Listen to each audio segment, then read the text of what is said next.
Hi, you are listening to Baachu Talk, a podcast for government services professionals.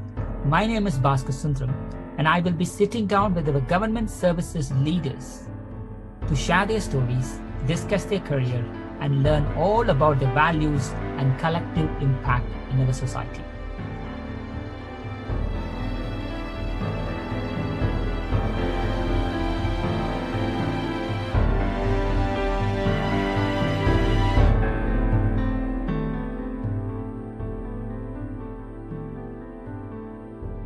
Today's guest is Nicola McQueen. Nicola was appointed as Chief Exec of NHS Professionals, NHSP, the largest temporary staff supplier to the National Health Service in September 2019.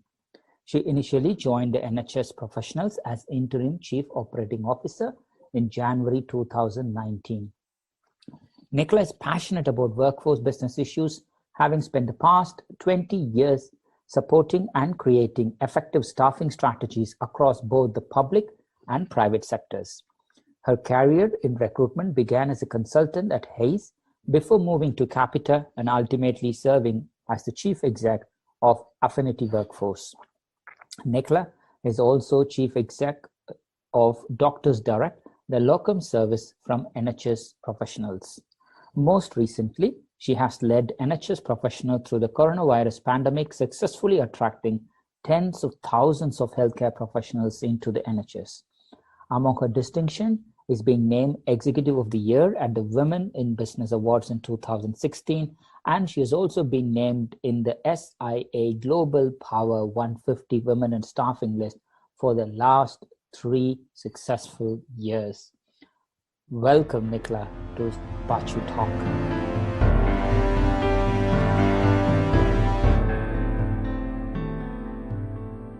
We will begin the talk by going back to the very beginning, Nicola. Where were you born?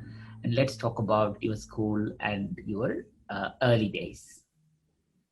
Oh, thank you, Bhaskar, and thank you for having me. Wow, so all the way back to the beginning then. I grew up in West London. I lived with my mother and my father, and I've got one brother. And we lived in West London in a little place called Ruislip.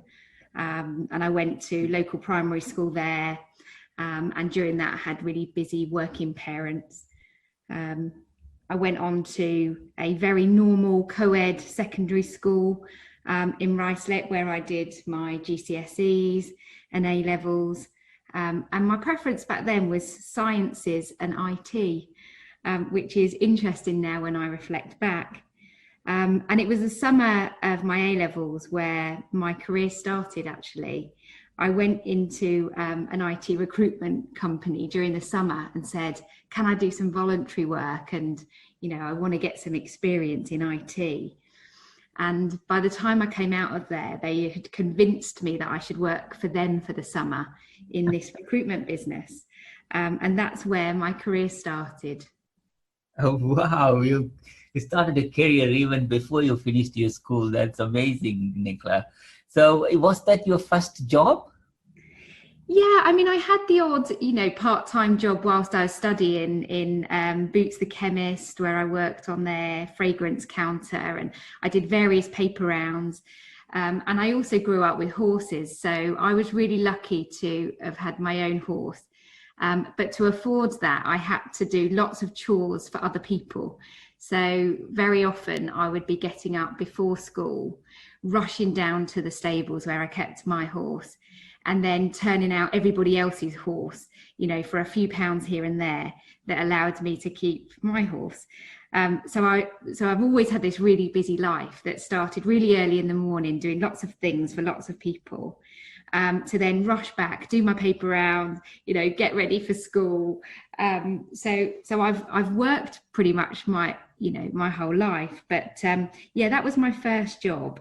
So I joined them in that summer for some work experience and started as a headhunter.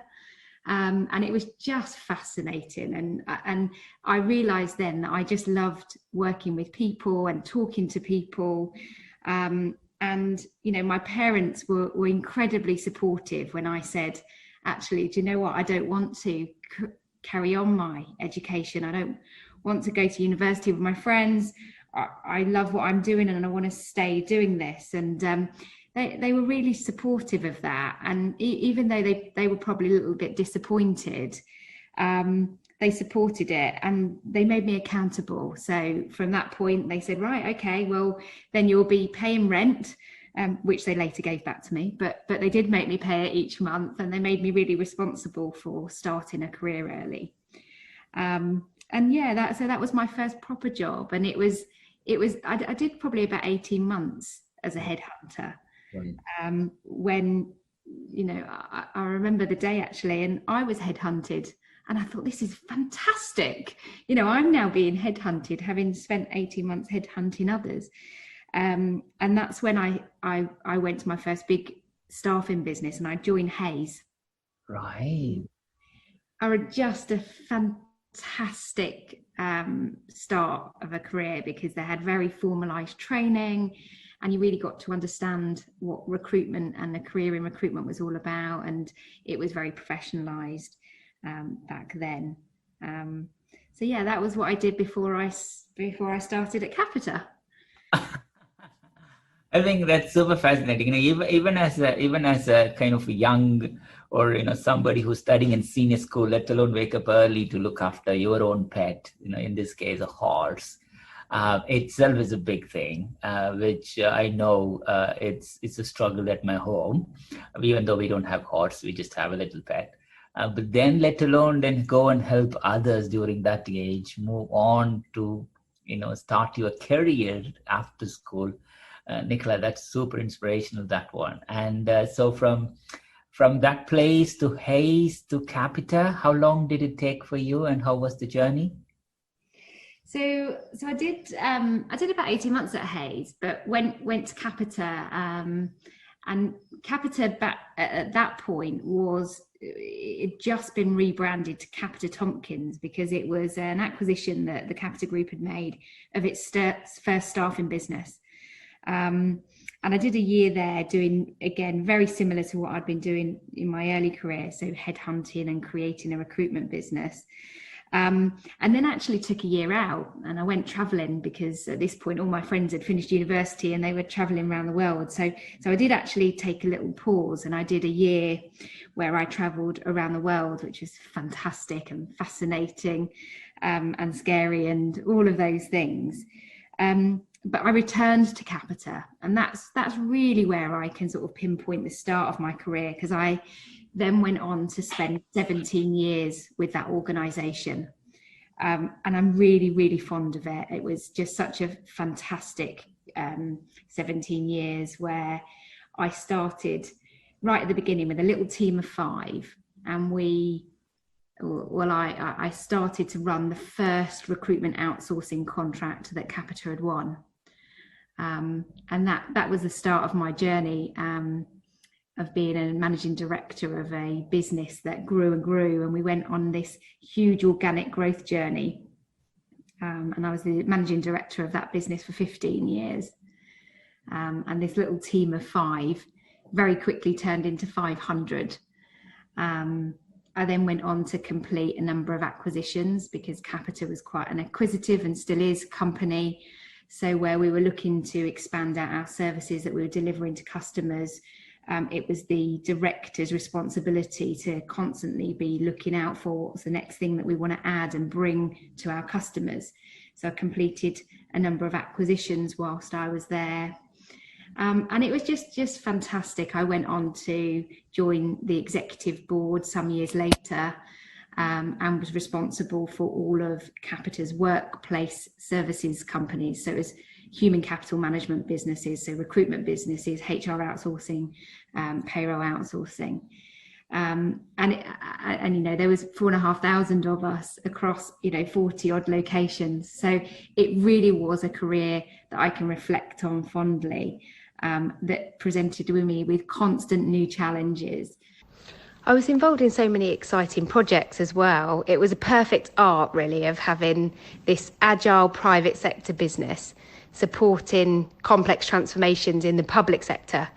So one of the things we did is we supported the BBC's move to Salford City. I did some work with the security service, helping them to collaborate for talent.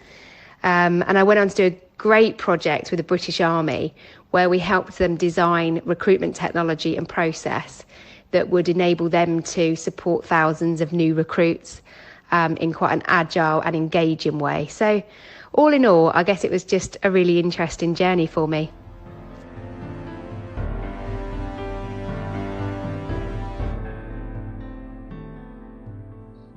Wow.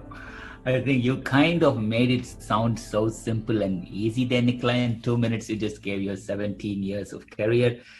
You did touch the few memorable projects there, from when you started Capita. How old were you? I was 20 when I started at Capita.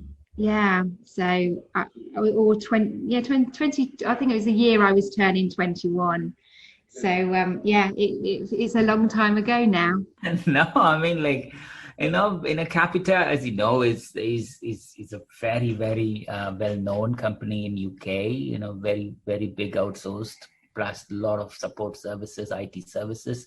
And that was the age where there was a lot of interaction between public and private sector partnerships and how you approached it. Did you find, or do you have any memorable stories around your career around it, addition to what you mentioned now?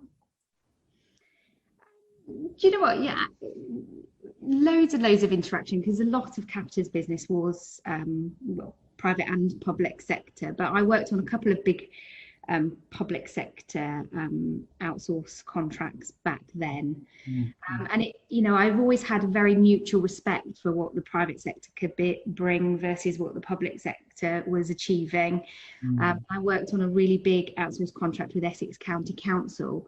Mm-hmm. And that was fascinating for me, being in a HR and recruitment focused program, because they were recruiting large numbers of individuals that were supporting central services for the council, and then really highly skilled social workers and educational professionals. So we got to experience lots of different types of recruitment and different challenges with recruitment. But it always fascinated me of how this county council worked, and the vast amount of things that it had to deliver upon. So I've always worked sort of across public and private sector organisations. Probably my most memorable was working with the security services, because we can't talk about a lot of the programmes that we worked on there, but just the sheer enormous sort of programs that we sponsored there, and we'd go into these buildings and we'd have to strip ourselves of technology and leave everything in locked cabinets before we entered the building. So that was always quite exciting. You felt really sort of, okay, this is a real mission, part of Mission Impossible, going into this organisation to support them with their recruitment for these major programs. So lots of fond memories of working across the public sector back in Capita. Yes, and how did you evolve yourself in that role? 17 years, you started with a small team of 5, went on to lead a team of 500 just on the recruitment side, then taking up to much wider role on the exec board. Personally, how did you evolve yourself in that role? What was your journey? So I guess for me, it was just assuming responsibility continuously. So never necessarily thinking, right, okay, how am I going to plan my journey to the exec board? It was through natural effort and energy that I always just assumed the next responsibility. And I was really fortunate, because the journey that I went on in the early days of my Capita career was in a business that went through some, huge amount of organic growth, because we implemented the first outsourcing recruitment contract in Capita. We went on to run many, many more. So that came with sort of natural growth and progression. And having sort of made that possible and created the leadership team that went on to lead that, it naturally gave me the space to continue to take on the next next challenge and the next responsible role. So it felt like a very natural progression, actually, as the businesses grew and we evolved and we made more acquisitions. My sort of climb up the career ladder and, you know, more responsibility just was a natural path, actually. It wasn't something that I can say it was this and this and I planned it in this way, because it just wasn't. And I think the fact that it was so enjoyable and so motivating just made that, you know, a pretty easy process for me. Perfect. Yes, Nicola. During that time, I also know that you also won few industry awards as well. Would you like to share some of the memories around it, like Women in the Business Exec of the Year, Global Power 100 Women in Staffing 2016-17, and so on? Yeah, I mean, you know, I'm really actually very proud of my Women in Business award. Exec of the Year was something I was really proud of, because I was in one of my first executive role. But Women in Staffing is something that I've just got a very strong, passionate approach to, because I am a female in a big business. At the point in my life where I had to navigate, you know, building my own personal life and getting married and having children. And I often work with females, and I still do today, that say, oh, how can you have all of that? How can you do it all? You know, it's impossible to juggle my time between just, you know, a really busy job, let alone trying to do that with a family and children. So I'm a huge advocate of supporting women that really want to be able to have a very flourishing career and a busy home life with multiple children like I have. So that award meant a lot to me, actually, and it continues to be a big part of what I do today in supporting females internally within my own organisation and externally, to just to give them the encouragement and confidence, because that's often what it is, that they can have both. Perfect, 100%. I think we do need a lot of women leaders in the board, and your story definitely is something that people can look into, you know, for choosing an alternate career, getting into recruitment, you know, building up your own niche, building up your own brand, personal brand. And you know what? It's a beautiful story there.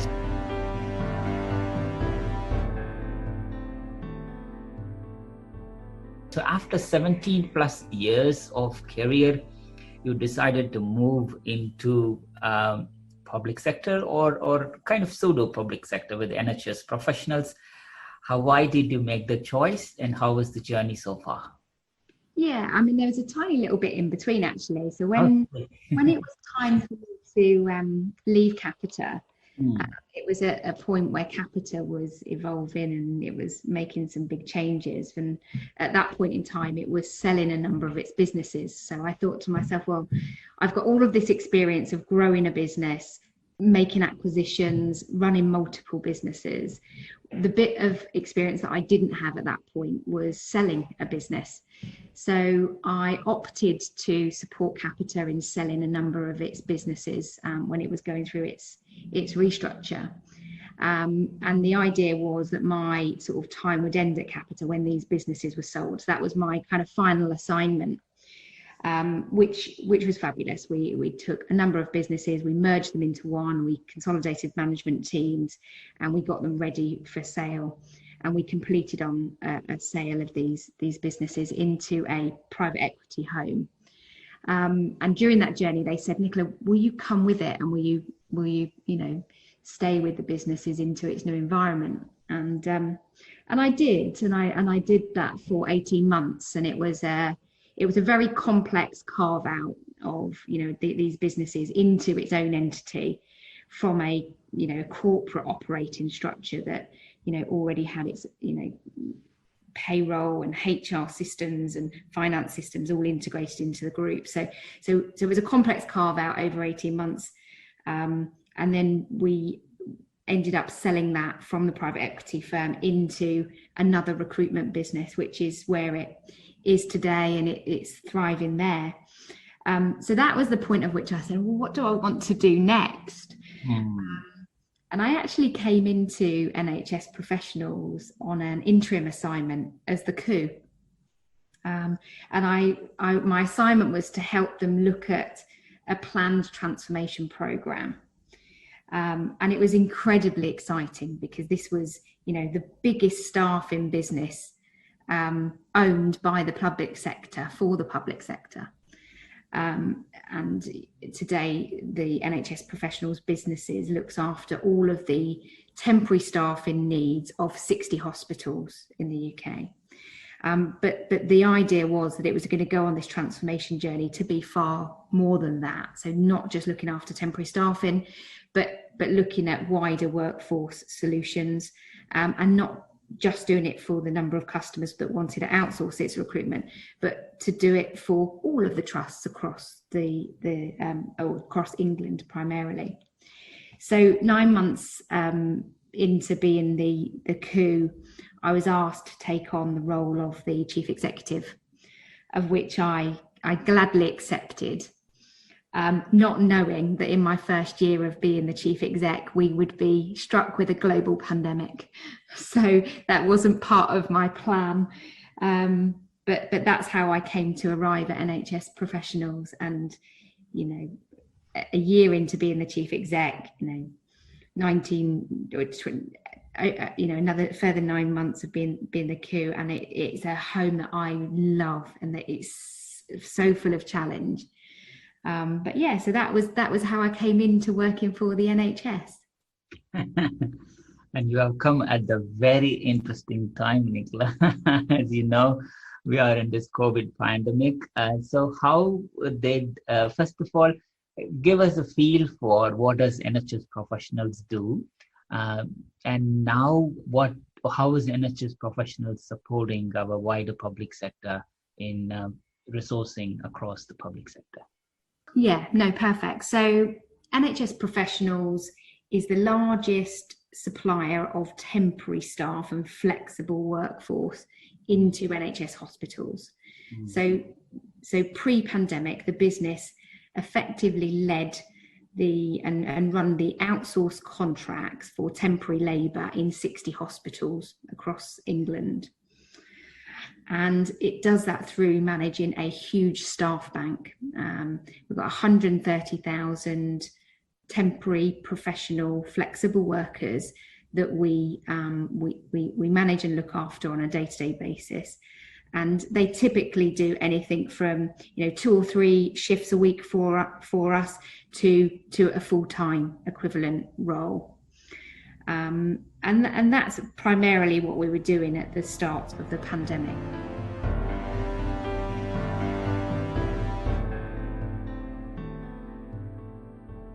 And it looks like there is already a lot that was happening in NHS Professionals even before the arrival of the pandemic, Nicola. So now, if we take that as a spotlight, how did the NHS Professionals supported the public sector during the pandemic? Any inspirational stories? Oh, probably too many to capture. But for us, this started back in January when, as one of the chief execs in the NHS, we were asked to dust off all pandemic business continuity plans to make sure that we were ready for this pandemic that was coming, that we had our command structures ready and we knew exactly what we were doing, and we were asked to demonstrate that we had all of our plans in place. But I guess it was really the beginning of March when we knew that this was real, that we had started to see UK infection rates growing, hospitalisation rates increasing rapidly, and those needing, ventilation support and so on. So it was the beginning of March, and I remember these few days probably forever. We were coincidentally at the Chief Nurse Summit up in Birmingham that Ruth May, the NHS England Chief Nurse, holds once a year. And the entire conference normally focuses on the year in nursing and what the priorities of the NHS are going to be. But of course, the agenda had completely changed to be COVID related.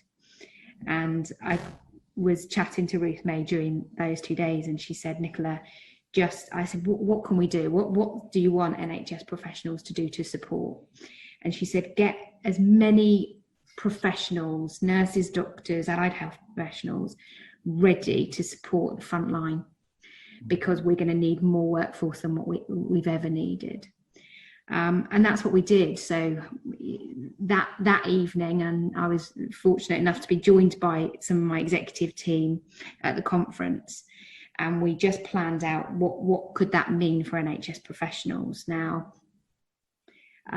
in March, we would typically register and clear to work about 4,000 professionals a month, there or thereabouts, and that would take anything between sort of 4 and 6 weeks to onboard a professional into our workforce, give them the right training, make sure that they've got the right clearance levels, the right induction completed before we could send them out into one of our trusts. And we designed a process that evening that was going to turn our business into essentially a clearinghouse, where we could drive a huge recruitment campaign of all of those that were wanting to support the front line, and we were going to clear them to be work ready within 24 hours. That was our mission. And by and large, we came up with a skeleton plan that night, and we went back to base and we said to the staff, and I held a webinar for all staff in NHS professionals to say, this is real, this is coming, and this is how we're going to support, and this is what it means for the business. And there's 850 corporate members of staff that work for NHS professionals, and it was those people that I was speaking to. And I said, forget probably majority of what you're doing today. We're all going to have to play different roles as we support the UK through this. And that's what we did. So we created a fantastic advert, which was called Stand Up, Step Forward and Save Lives. And that went out on national media, and it was quite an emotional advert for people that had skills that they could bring to the NHS to come forward. And that generated more than 60,000 applications. So our 4,000 that we were tending to sort of work through over a 4 to 6 week period was 60,000 people ready and willing to step up and support the NHS. So 850 of us were supporting those individuals, getting them through the clearance process, getting them work ready, and then helping them find the right role for them to support us in the front line. And we did that for weeks, and we supported all the way through that wave one. Meanwhile, our trusts were clearing out hospitals of, non-urgent work and focusing on COVID patients. And we also supported all of the ramp up of all of the Nightingales, including some of our own nurses that went in to help run and set up the Nightingale hospitals. Our chief nurse, Juliet Cosgrove, left our head office and went, right, I'm going back, I'm going to be a nurse full-time on the front line. And they asked her to be the chief nurse at the Nightingale in Manchester, which she did. So our business changed dramatically and overnight, and it really did. It was that day, that night, where we said, right, we've got to change our efforts and what we do. We then went on to support the test and trace programme and the setup of that. And we're on the pillar that does all of the contact tracing. So my team created a recruitment process that was going to attract anybody that could help, clinicians that could help contact trace. And we recruited 10,000 people in 21 days to support that programme. And we've got an operation that runs 7 days a week, 12 hours a day, supporting an individual if they're test positive for COVID, on trying to, from a clinician perspective, trace where they might have picked up the disease and how it might have spread and who they'd been in contact with, And that's the part that we play on that programme, which is great. So we feel like we're still playing a very, very prominent role in the pandemic.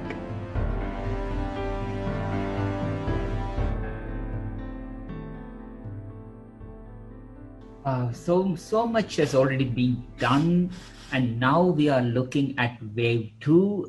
Nicola, how are we preparing for wave 2? Is there any lessons that's learned that we can lift and drop to wave 2, or is it something new that we are preparing altogether? Any stories? Yeah, I think for us NHS professionals, we're now prepared. We've got a big workforce of individuals that are ready to support where the need is going to arise, and we'll be ready to stand up Nightingale hospitals again if we need to, and we'll be ready to sort of mobilise workforce around the UK where it's needed most, and so we're prepared for that. We're also gearing up and getting ready for the national immunisation programmes. So, mass rollout of flu vaccinations and the COVID vaccination as that becomes ready to us. And that will be our clinicians and our workforce that will be mobilised around the UK to support that rollout. So we feel ready. We're still in anticipation. We don't really know how big wave 2 is going to be, but we're as prepared as we can be. And what I guess we're confident this time around is that we can adapt and be agile and move the priorities quickly. And I think that's what we proved to ourselves in the first wave, that our command structure, we had a command structure, a gold, silver and bronze command structure that would constantly solution new ideas and realign priorities. And that worked really, really well for the organisation. So we're standing that back up, that command structure back up. It runs 24/7. We rotor ourselves in and out of that command structure appropriately. So I guess we're going into this wave now with some confidence that we're going to be able to react, because what we can't be confident of is what is going to happen. Mm-hmm. But we can be confident that we can react and that we can be agile enough to change priorities. But yeah, it's a frightening time, isn't it, for everybody? We don't know how long this is going to last. We don't know really what we're going to face. But I certainly feel that we're going to be able to deal with whatever comes at us. And I can speak on behalf of my organisation that's playing its part, but also many others that we've had to collaborate with over this period of time, including the Department of Health and NHS England and all of our hospital trusts. They have their own command structures that work in a similar way, and it's effective.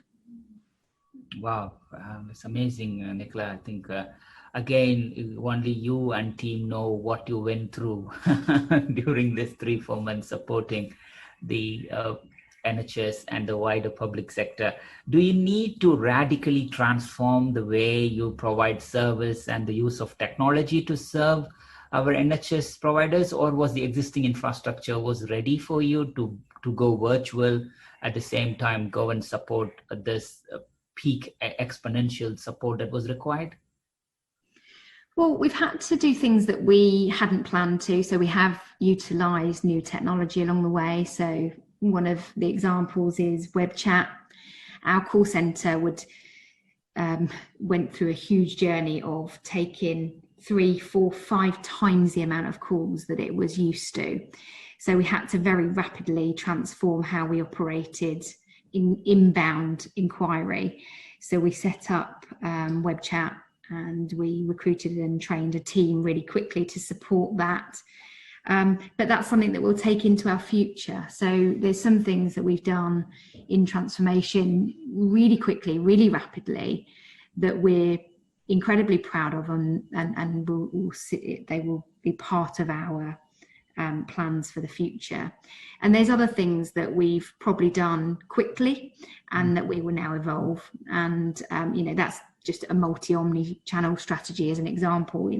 We've set up quick WhatsApp groups, and we've got Teams meetings, and we've got webinars, but actually there'll be a more structured way of communicating moving forward.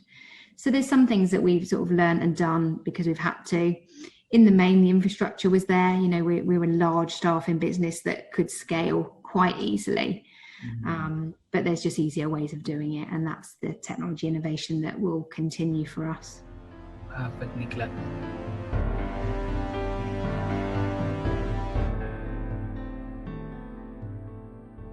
Nicola, I know we talked a lot about NHS professionals and your professional career. When the news actually broke down, Nicola, where were you, and were you at home, were you at office, and what was the first thing that you did?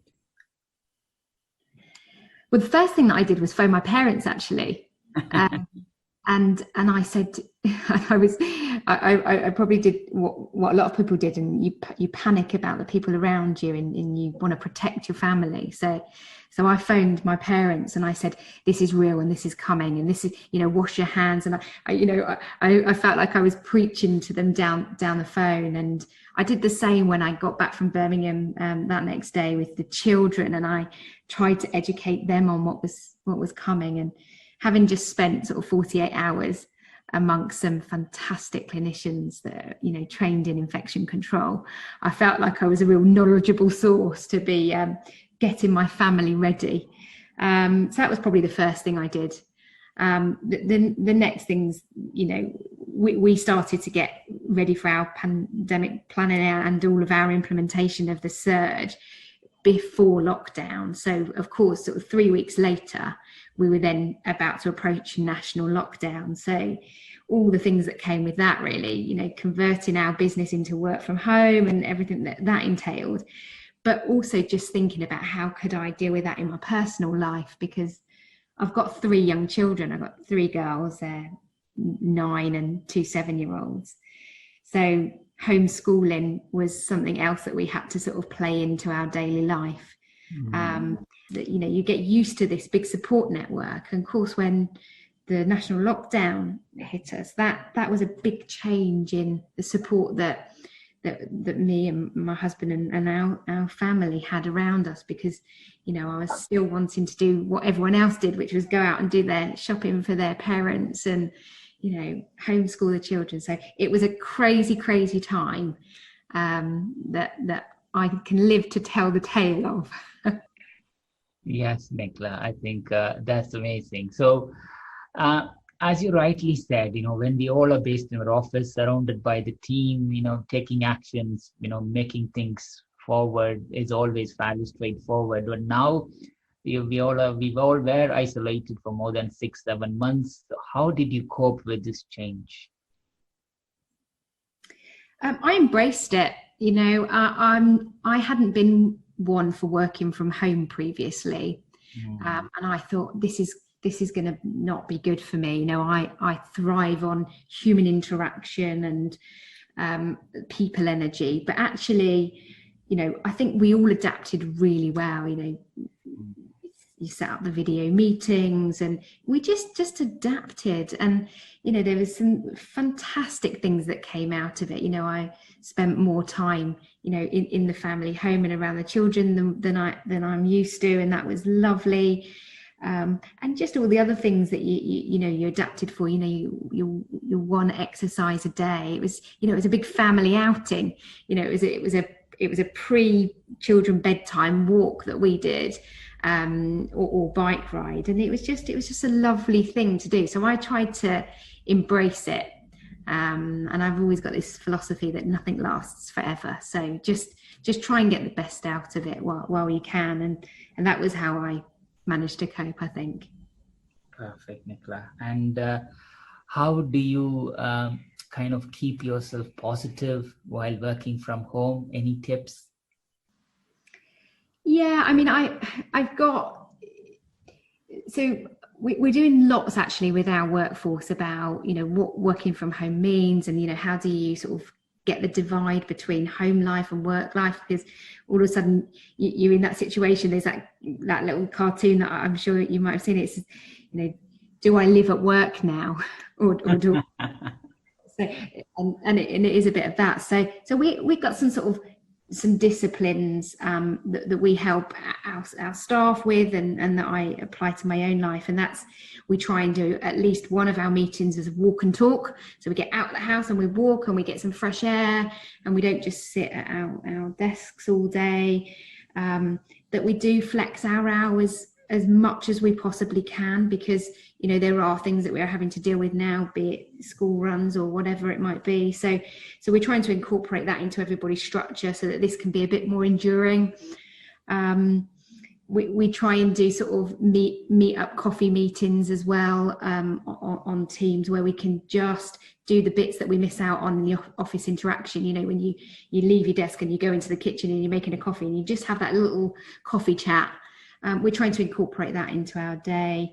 And even for the children during lockdown, trying to get them used to being a divide. I had this very sort of disciplined procedure here where the kids got their school uniforms on, and everyone thought that was really mad, but it really worked, because when they had their school uniforms on, they were doing their schoolwork, and as soon as their school day finished, they went and got changed. And I think if you could put some sort of divide in that helps you sort of transition from one to the other whilst working from home and being confined like we have been, I think that really helps. Totally, Nicola. That's a great tip. At the school, next time when the lockdown happens and the children come back home, I'm going to put uniforms to my 2 boys. Now your day starts at 9 o'clock and you continue to 3. That's amazing. So, that's fascinating, Nicola, because you had a full-on professional outburst just on the COVID crisis, where you need to put up a lot of at least 3 times more capacity to the sector. Then you had a young family to look after, and your parents. You did really well. But the important thing is, how do you look after yourself? Well, I get huge enjoyment out of playing my part in this pandemic. Actually, I feel really motivated because I feel like I'm in the heart doing something to support. Yes. But I like being out on my bike. I like going for walks. I like the fresh air. And sometimes I'll do that and with the family, and sometimes I'll do that on my own, and sometimes I'll use it as an opportunity to try and switch off a little bit and listen to a book or a podcast whilst I'm walking, because everything in my life is multitasking. So if I need to get some exercise, I also have to try and fit in doing some reading or something else at the same time. Or if I'm stuck at my desk for long periods of the time, then I might sit on one of my balls or something, so that I'm doing a little bit of exercise while sitting down. And yeah, that's how I sort of keep happy, keep motivated, keep fit, keep healthy. Ah, that's nice, Nicola, nice.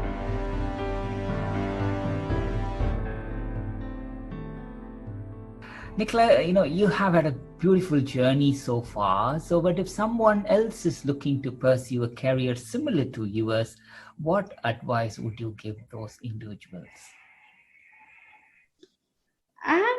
That's a really good question. I mean, the thing is, I didn't start out knowing that this was going to be my career journey, so I didn't have it planned. So I think, don't worry if you haven't got a plan, but be brave, put the effort in, because I've always given 100% effort to everything that I've done, and I've been brave to keep pushing the boundaries and doing the next thing and taking on the next challenge and just getting excited by where that might lead. And I think in a career like mine, you have to also be resilient, because it doesn't always go well, and therefore you have to have that sort of bounce back ability. So when things don't go so well, you need to be able to reflect on it and take it as a learn and move on to the next thing. So yeah, being brave, keep pushing yourself out of your comfort zone, take on the next challenge, and be resilient, because in any journey, in any career, in any life, there's going to be things that set you back or don't go to plan, and embrace them as the continued learning journey, really. Perfect, Nicola, perfect. So after 20 plus years, Nicola, you moved to public sector to help on a very interesting times now. What's that one common myth that you think this is what I thought, or this is what others thought about public sector, but that you want to debunk and say, no, that's not the case? Oh, that's a brilliant question, because when I came in, I came in as an interim because I was really cautious. And I think at the time my perception was, is it going to be a bit slow paced? You know, is it going to be too bureaucratic? Am I going to have to go through lots of red tape to make decisions? Actually, I didn't find that coming in. There's a lot of fantastic people in our government today, in our public services, that are agile, forward-thinking, fast-paced. So that was a myth that I needed busting myself before I committed to the chief exec role. But the thing that does hold us back is just that there is still a lot of silo mentality. You know, even in the NHS, you know, we still are, you know, 230 odd hospitals. And my big mission now is to make sure that we can use everything that we've had to do through COVID in busting silos, working together, creating one new fast-paced moving organisation into the future. Because for me, being a workforce specialist and being at the helm of NHS professionals that's job is to mobilise workforce, if we can keep those silos busted, and we can really genuinely join up the system to mobilise workforce across the integrated care system, that is fantastic. And it's absolutely possible. And there are the right people around to make it happen. So that gives me absolute, you know, confidence and encouragement and motivation. And I think some people would look into the public sector and say that's not possible, but it absolutely is. And we've proved it beyond doubt through the COVID crisis, and we've just got to take that into our future now. That's amazing, Nicola, and I'm sure people who are hearing this, they will be jumping on to balance both their private sector and also public sector. I think you need to get the best of both worlds, and I'm glad that you managed to do that midway through your career. You're not even halfway through the career, but you're already here taking senior leadership positions within the public sector and on the private sector. Only best things will come from you from here, Nicola, I'm sure.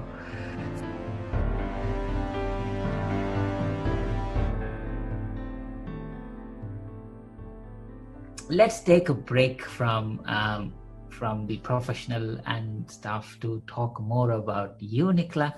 You mentioned that around 20, you took a backpacking trip or a 1 year off. Which countries did you travel, and share us more about that journey? Oh, that's just such a lovely part of my life to reflect on, actually. So yes, I took a year out with my husband now, my boyfriend back then, and we left with one bag on our back, and we went to India. And we arrived in Bombay in November, and we went through that whole kind of what are we doing while we're here, and we just kind of jumped on the journey, and we traveled around India for a few months, and we went to Nepal, which is a place that I hold really dear to my heart because it is just so beautiful. The people there, the family environment there, you know, the mountains and everything. So we went to Nepal. We then travelled off through Southeast Asia, Thailand, Singapore, and all of those countries, and ended up in Australia, where we spent a little bit more time and travelled around Australia for a number of months, and went to New Zealand, into Fiji, and then back via the States home. And we did that in a year, and it was fabulous and fascinating. And we met some lifelong friends along the way, and we saw some fantastic, you know, cultures and environments and scenery and wildlife. It's just a fantastic year, and it's something that I hope that I'll be able to repeat again in my life. And you know, one of the things that I really want to do is do some traveling with the children. You know, we've taken them to a few places, but I want to be able to, at some point in the future, take them off on a little mini journey around the world and show them some of the wonders of the world. And you know, more traveling to come for me, definitely.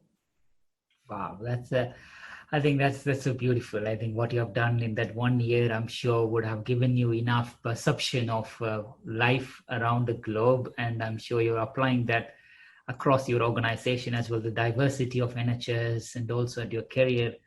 Nicola, did you find any kind of principles that you took from that very early on trip that you were able to apply that elsewhere? Yeah, I mean, I guess, do you know, one of the things that I think that trip taught me that I use all the time now is we had a plan, but we weren't afraid to change it. And I think I've taken that into my personal life, you know, for many years to come, and I've taken it into my career as well. But we sort of set out on this journey with a map and a plan of where we wanted to go and what we wanted to do. And you know, I think one of the things that we did is we started off on that plan, but we were very quick to sort of evolve and change it as we learned more. So I think that was sort of a life lesson for me, actually, and taught to me on that trip. That's brilliant. I think that's a perfect point. So do you think you will go with an unplanned trip again now? I have to do quite a bit of planning in my life now, given everything that I try and manage. But yeah, I mean, I really hope that I can do that again, and you know, have some time out. I'm sure in the future that will allow us to do it. I mean, that would just be fantastic to think that could be still on my bucket list achieved. That's brilliant. And okay, officially we'll enter the what we call the random questions round now, Nicholas.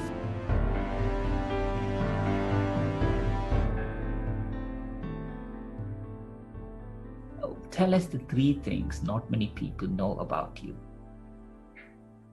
Wow, okay. So, do you know, this is quite interesting because I think that I'm different people to different people. So I'm Nicola at work, and I'm mummy at home, and I'm friend, and I'm so I think there's lots of people that don't know the whole me. And they don't know that I've got a career in the NHS, and you know, when I'm at work, they probably don't all know that I've got 3 children at home. So I think there's lots of things that lots of people don't know about me.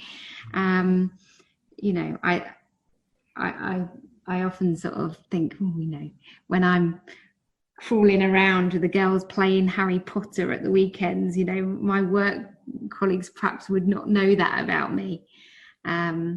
Equally, my family probably wouldn't know me of sitting here today talking to you on a podcast or standing up in front of a huge audience.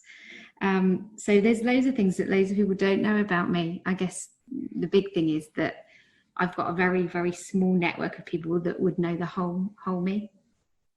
I think what you said is so beautiful and profound, Nicola. I think we all play different roles in life, and everybody sees us through different eyes, especially your right family, friends, colleagues and stuff. But that's so amazing what you just said just now. I think continue to be as you are. It's super cool. So what trait do you like the most about yourself? I like how resilient I am, actually. I didn't know that I was, but life has chucked a few things at me. And you know, if I'd have thought about it too much, I would have thought I wouldn't be able to cope. But I'm really strong, and I know that now, and I'm resilient. So I like that. I like that I know that now about myself. Yeah, definitely, Nicola. So I know we are locked in COVID crisis at the moment, but if the world is not in COVID, where would you go? Where would you try to travel now? I've got a house in Spain, actually. I'm really fortunate to have.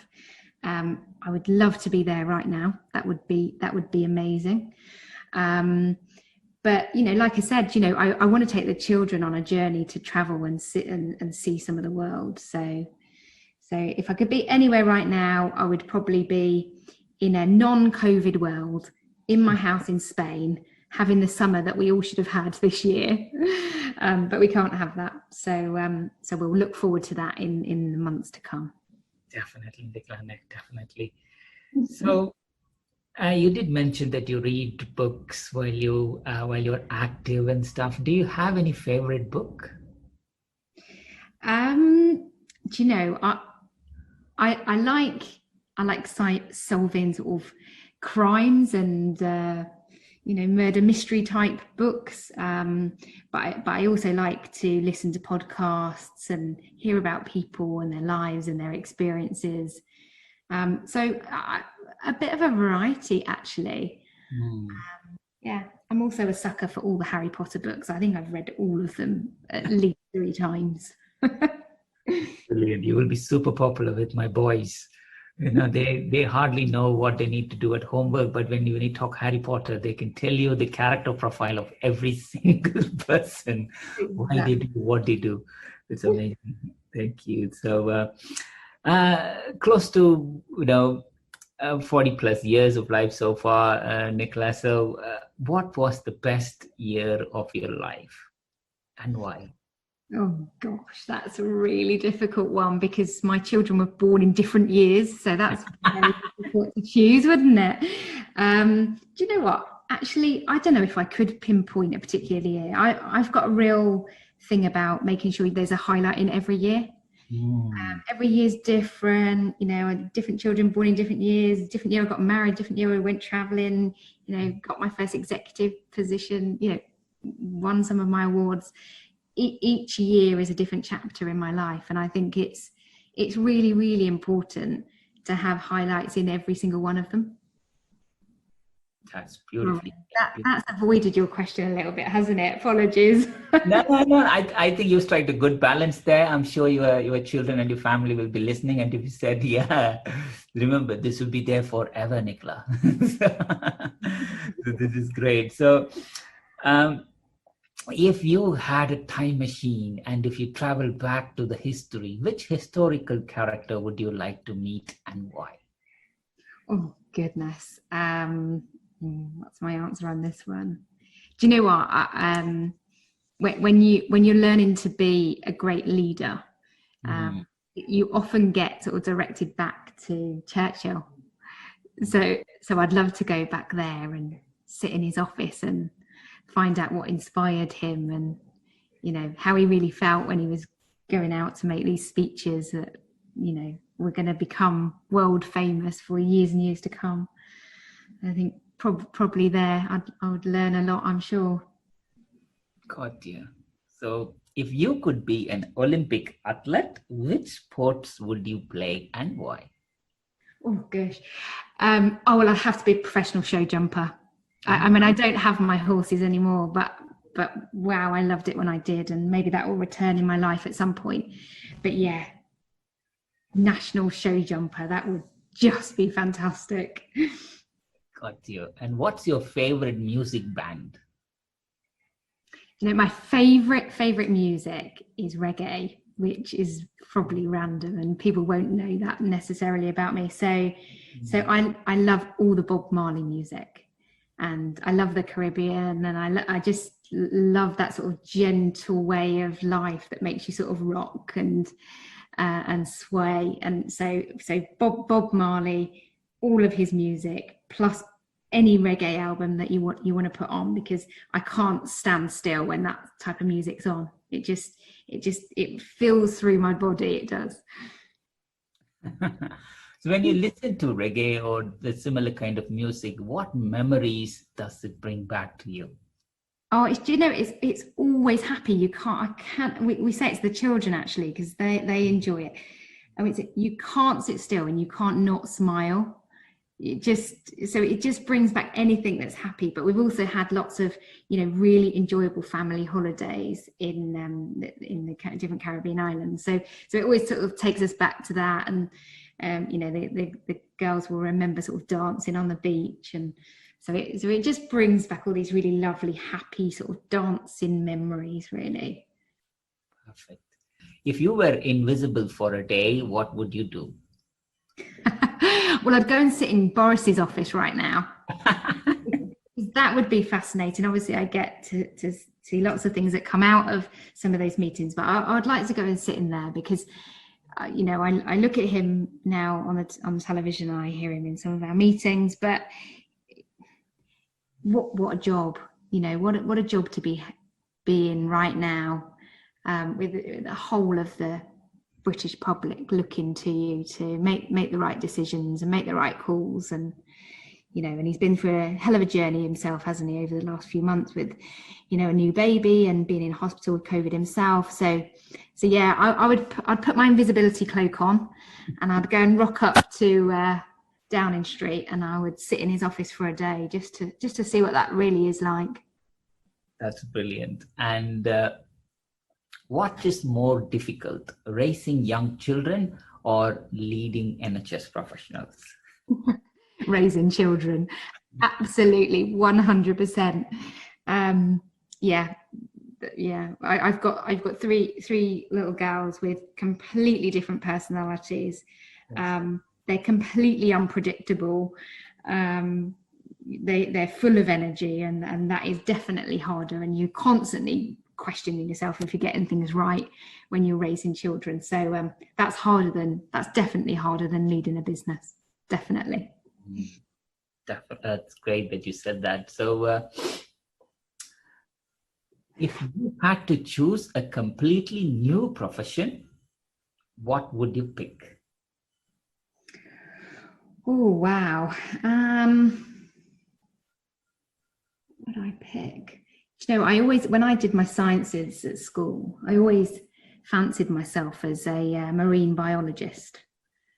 So, living all of your life kind of outside in the fresh air, underwater, that would be a complete change of what I do today. But I used to think about that when I was younger. I'm not sure I'd actually do that now.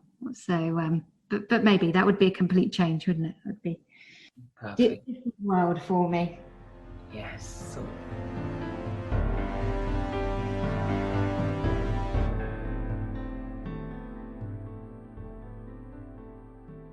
So who are the people who have been the most influential in your life and career? I think I've had loads of influences throughout, and I constantly look for new ones. I think it's important that you do. But I guess I was influenced by my working parents that were really hardworking and busy when I was growing up. So that had a bearing and an influence on me. And particularly when I went out to my first job, still living at home, they expected me to work really hard and bring money into the house and all of those things. So that was a great influence on my work ethic. My nan was actually an entrepreneur. She had her own shoe business. So I'm sure that's had a bearing as well as I've gone into my career, and I'm constantly horizon scanning for the next thing. So they were influences probably at an early age. And then I worked with some fantastic people through my journey at Capita, and I had one boss in particular who I'm sure will listen to this and know who they are, but that was just incredible at growing businesses, seeing the future, having lots of energy all the time, having a family. And so she constantly inspired me, and that was a big influence through my Capita career. And then various people throughout, I've met lots and lots of really interesting people along the journey, and I try and take something from everything. And I'm a great believer in this, you're the average of the 5 people around you. So I find myself constantly reviewing, if I'm in the middle of this 5, am I inspiring those that need inspiring and bringing on? And and have I got people to look to and to be inspired by? So I think that's really important. And I think there's been a variety of people that I can thank for helping me along my way and continuing to inspire me. Definitely. So you mentioned you have so much love. Definitely you have so much love in your family and also across your work life as well, Nicola. So what's the best piece of advice you have received and from whom? Well, do you know, I've been asked this before, and I'm going to use a similar answer actually, because I don't know where I heard this, but it was a piece of advice that I keep close to me, which is you've got 2 ears and 1 mouth for a reason. And I think that applies to everything. So when you're going into a new business or you're starting a business, and you've got to go and listen. You've got to go and listen to the customers. You've got to go and listen to the market. You've got to go and listen to the staff. And from that, you can formulate your plans.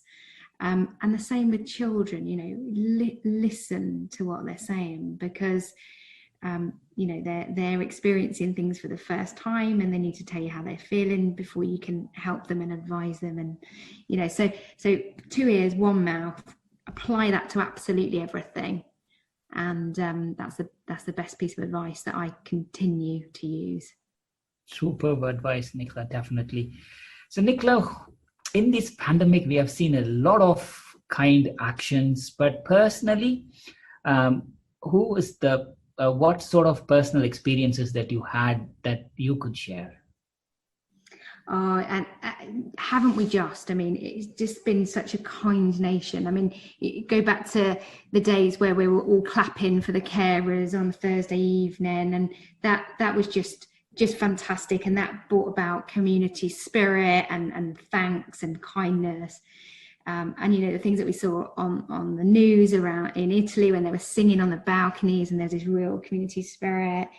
You know, being in a supermarket, knowing that there's other people there like me that were shopping for parents, and, you know, all of that, just kindness that just is just fantastic to see. And then friends checking in on friends. And, you know, in those early weeks of lockdown, I probably text messaged, phoned or WhatsApped, you know, all of my friends that I wouldn't speak to very regularly, but we all checked in on each other. And that was just lovely, that whole sort of togetherness.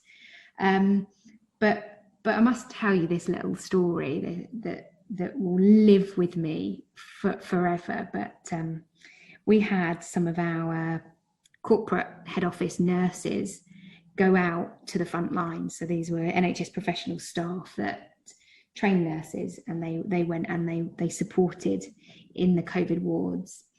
And on a Friday, when we had our management catch up, we would invite some of the people that were out on the front line to come and just tell us what was going on, give us a bit of a steer from the inside. And I'll never forget this one story that actually made us all cry.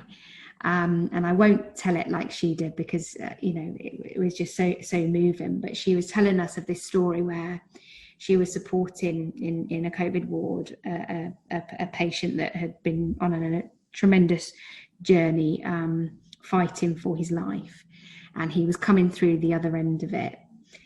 But it was his family and the distress that she described that it just was just so painful to hear, where these families were pretty much camped outside in hospital car parks, not being allowed to come in, not having the communication of what was going on. And this nurse told us this story where she took her phone into the ward, and she FaceTimed the family that were in the car park, and she, you know, complete strangers to her, and she's giving them this news that, you know, this father, this husband was recovering in hospital. And she made that happen, and she gave all of that comfort to that family that were outside not knowing what was going on, and, you know, all of this hope to this patient that was, you know, recovering in hospital. And she was having to translate between them, because, you know, he was really actually still struggling to do some of the talking. And it was so moving, and it came just at the right time, because we all needed that extra boost of motivation in the middle of the pandemic to just keep doing everything we were doing. And we ended up having these every Friday, and hearing these just fantastic stories of kindness, and just incredible. And I'll never forget that. I'll never ever forget that story. But I just think that's a symbol of all of the things and kindness that we've all started to see and experience over this period of time. Amazing, Nicola, 100%.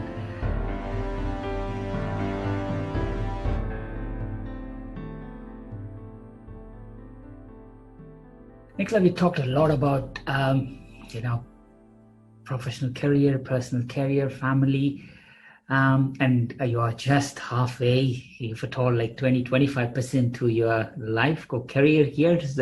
Nicola, still a lot to come. What's something that you're looking forward to in the future? Just, I feel like I'm still at the very start of my journey with NHS professionals. I know I'm a year into the chief exec role, but I've come here with a very, very big challenge, and I'm looking forward to seeing that through over the coming years. I'm looking forward to seeing my young little girls grow up and seeing what they end up going on to do in their lives. And I don't know what's next for me career-wise. I know that the next few years is NHS professionals transformation, and really sticking to my plan of being, a much more integrated workforce provider for the NHS, which it's in desperate need of. So that's the next few years, and then who knows? Something else will inspire me along that journey, which will decide where I go next, and who knows? But I'm not done yet. I've got many, many years to keep learning, keep challenging myself, and all to look forward to. Definitely, Nicola. It just reminded me that you have been in this recruitment stroke, people business for a long time. So if I ask your 3 daughters about mommy, what do you think they will tell about you as a reference? It's interesting because you watch them play, and I watch them play sometimes, and they'll dress up and they'll put a handbag on their shoulder, and they'll put my high heels on from the hall, and they'll say, "I'm mummy and I'm going to work, and I'm going to go and look after lots of doctors and nurses," and they don't quite understand what I do, but I know that they're really, really proud of me, and I know that they are inspired to do something similar in their lives. So that really warms my heart, because in this busy world, there's this constant battle, particularly as a working mum, of, are you applying the right weight to your home life and your career? And I found my happy place with that now. And I know that doing what I do and having the life that I have and the career that I have is inspiring my children, and they're going to be really strong young women, and I can't wait to see that. But so they would say, they would say that I'm the best mummy, because they always tell me that you're the best mummy and you give the best hugs. But they will say, mummy's got a really important job, and she puts her bag on, she goes to London, and and they'll act it out, and it's lovely. So Nicola. So that's it, Nicola. Is there any point of your life or career, or is there anything else you would like to share in the last minute or two, Nicola? I think you and your listeners probably know more about me than lots and lots of people have ever known about me. So that's been fascinating, and I don't think there's anything more to say. But I really enjoyed just doing a little bit of reflection. Yes, it's really rewarding, and I thank you for letting me do that. It's a pleasure, Nicola. Thank you for joining at the busiest time of your career, actually. So it's a privilege to have you with us at Baachu Talk. Wish you, your family, your NHS professional colleagues, your ex-colleagues in Capita, Hayes, everybody who have touched your life so far, all the good health and happiness. Please continue to inspire everybody around you. Stay safe, stay healthy, stay happy, and stay kind, Nicola. Thank you so much for joining today. Thanks, Bhaskar. Speak to you soon. Definitely we will. To our listeners, thank you for tuning in.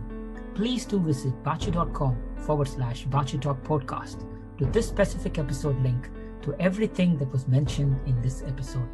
Don't forget to subscribe, review, and share Baachu Talk podcast with your loved ones. We will see you at the next episode with another special guest. Until then, it's Bhaskar Sundaram from Baachu signing off.